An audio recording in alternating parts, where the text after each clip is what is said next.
Muy buenos días, queridos amigos, estimados hermanos. Hoy es viernes 6 de marzo del año 2026 y vamos a tener la conclusión de la lección número 10 que estudiamos durante toda esta semana y se ha titulado Completos en Cristo. Por tanto, nadie los juzgue en comida o bebida o en días de fiesta, nuevas lunas o sábados. Todo esto era sombra de lo que iba a venir, pero la realidad es Cristo. Colosenses capítulo 2, versos 16 y 17. Todo cristiano verdadero se encuentra completo en Cristo.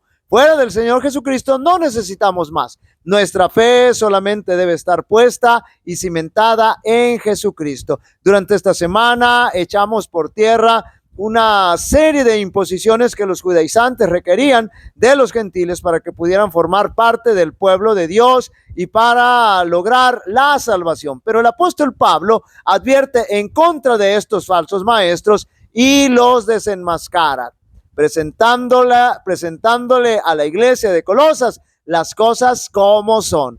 Domingo 1 de marzo, la sabiduría y el conocimiento de Dios. Como ya dijimos, la fuente de la sabiduría y el conocimiento es nuestro Señor Jesucristo.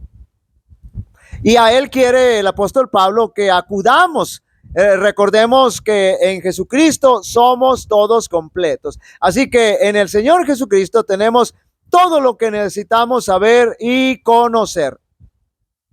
Noten lo importante que es la sabiduría y el conocimiento de Dios, porque por medio de Jesucristo podemos conocer el maravilloso plan de salvación. Esto es tan importante porque Jesucristo es el único que nos pudo dar a conocer el plan de salvación. Y el propósito por el cual el apóstol escribe la carta a los hermanos de Colosas es para que nadie los separe de la sabiduría y el conocimiento de Jesucristo. Es decir, de la verdad, del plan de salvación. Esto es para que puedan identificar las falsas enseñanzas que los mismos judaizantes les estaban metiendo, y de esa manera ellos podían mantenerse unidos entre ellos y unidos a la verdad. De esta manera, cuando ellos alcanzaron la sabiduría y el conocimiento de Dios, estarían capacitados para identificar las falsas enseñanzas, estarían unidos y todo ello se vería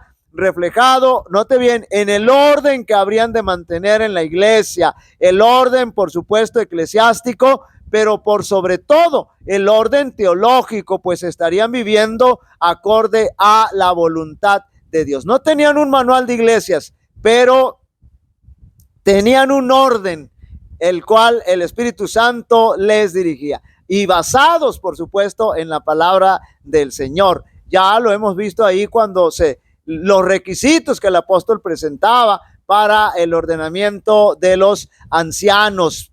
Tristemente, esos requisitos se han pasado por alto, no se tocan ya, no se toman en cuenta, pero deberíamos hacerlo. Cuando ellos tenían todos esos elementos que hemos mencionado, entonces tendrían una fe firme. ¿Saben por qué? Que no podría ser removida, porque descansaba sobre el sólido fundamento bíblico que los hacía inmunes a las falsas enseñanzas. Lunes 2 de marzo, arraigados y creciendo en Cristo.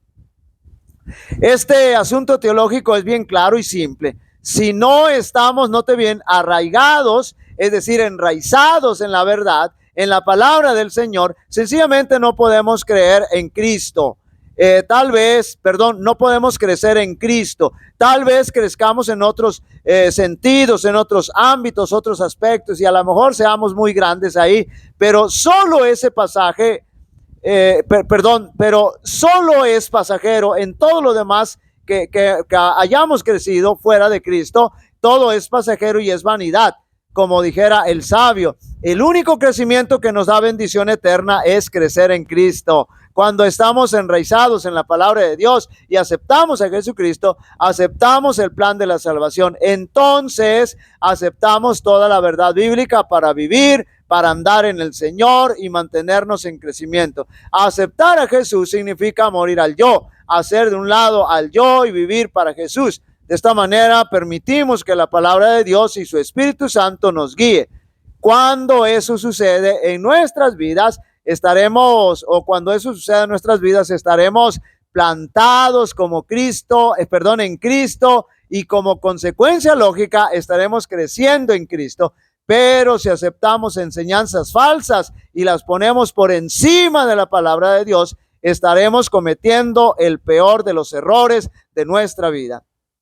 Martes 3 de marzo, clavados en la cruz. Nadie piense que los 10 mandamientos quedaron clavados en la cruz y que ya no existen más y que ya no hay que obedecerlos, porque eso es una gran mentira. Los 10 mandamientos son eternos, la ley de Dios es eterna. Muchos credos religiosos se basan en el siguiente versículo para enseñar que los mandamientos fueron clavados en la cruz. Colosenses 2:14, anulando el acta de los decretos que había contra nosotros, que nos era contraria, quitándola de en medio, clavándola en la cruz, que nos era contraria, que nos condenaba todo eso que habíamos hecho. Cuando dice anulando el acta, se refiere al documento de deudas, aún pagaré, a la lista de nuestras maldades y pecados, y se debe traducir habiendo borrado, y este documento solo se anula cuando el deudor paga, y nuestro Dios por medio de Jesucristo anuló ese documento, lo borró, lo canceló, porque el pecador lo debía pagar con su vida, pero nuestro Señor Jesucristo tomó nuestro lugar e hizo el pago de la deuda. Allí alcanzó cumplimiento la ley ceremonial y por lo tanto, desde la muerte de Jesús deja de tener vigencia esa ley y ahora solo se hace efectivo el sacrificio de Jesús. Cuando en la cruz el pagaré fue borrado, el sistema ceremonial, note bien que por milenios, había sido evidencia de la culpa de los seres humanos, quedó invalidado para siempre. Ya no está vigente, ya no se necesita. Ya nadie podía tampoco exigirle la circuncisión.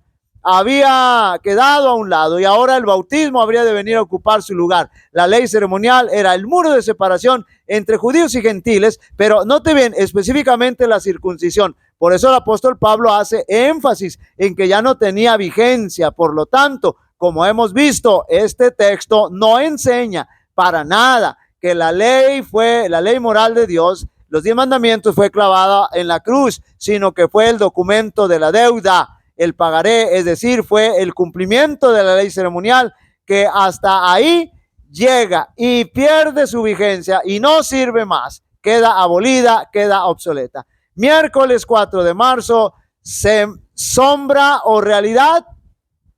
Y ya dijimos que las dos cosas son las dos cosas, se refiere a las dos cosas, pero hay que saber qué es la sombra y qué es la realidad. La sombra es el tipo que señala al antitipo, y cuando estos dos se encuentran, entonces el tipo alcanza cumplimiento y deja de estar vigente y de tener importancia. Y entonces nadie puede juzgar y obligar a seguir participando de todas las ceremonias rituales y fiestas que comprendía la ley ceremonial, porque el tipo, que es el cordero, ya se había encontrado con el antitipo, que es Jesucristo. Es decir, cada vez que se sacrificaba un cordero, señalaba o anunciaba que Jesús un día vendría a morir por el pecador y a pagar la deuda, a borrar el pagaré.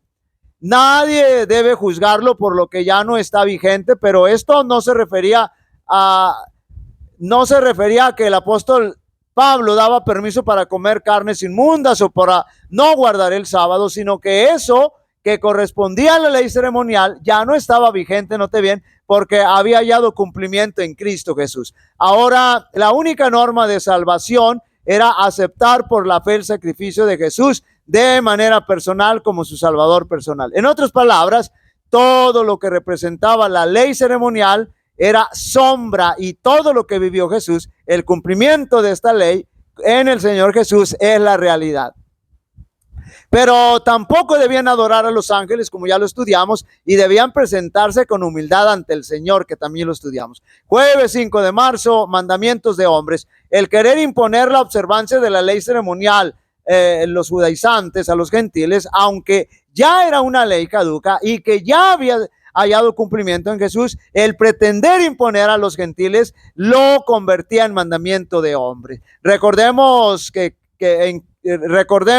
en Cristo somos completos. Eso de que los judaizantes imponían a los gentiles la obligación de observar las ceremonias judías, perdón, el apóstol Pablo las veía como elementos o rudimentos del mundo, es decir, tradiciones. Rudimentos del mundo se refiere a los principios mundanos, normas humanas, ritos y tradiciones inmaduras que no se basan en Cristo, consideradas débiles y pobres, es decir, no servían para nada. El apóstol quería que la iglesia comprendiera que no debían cargar con la ley ceremonial, que era una sombra de la realidad, porque ahora vivían esa realidad en Jesucristo. Nuestra ciudadanía está en los cielos y allá debemos proyectarnos para estudiar y meditar. Como en los días de los apóstoles, los hombres intentan por medio de tradiciones y filosofías destruir la fe de las Escrituras, así hoy por los complacientes conceptos de la alta crítica, la evolución, el espiritismo, la teosofía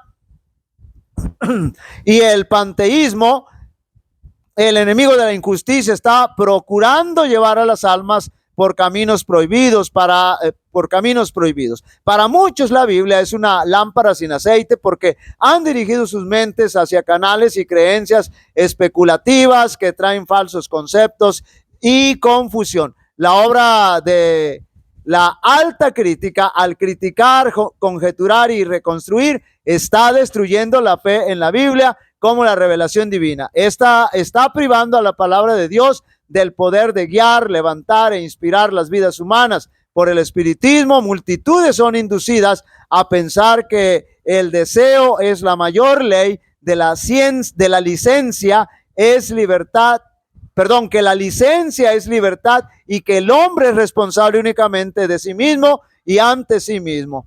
El seguidor de Cristo se encontrará con las palabras persuasivas contra las cuales el apóstol advirtió a los creyentes de Colosas. Se encontrará con interpretaciones espirituales de las Escrituras, pero no debe aceptarlas.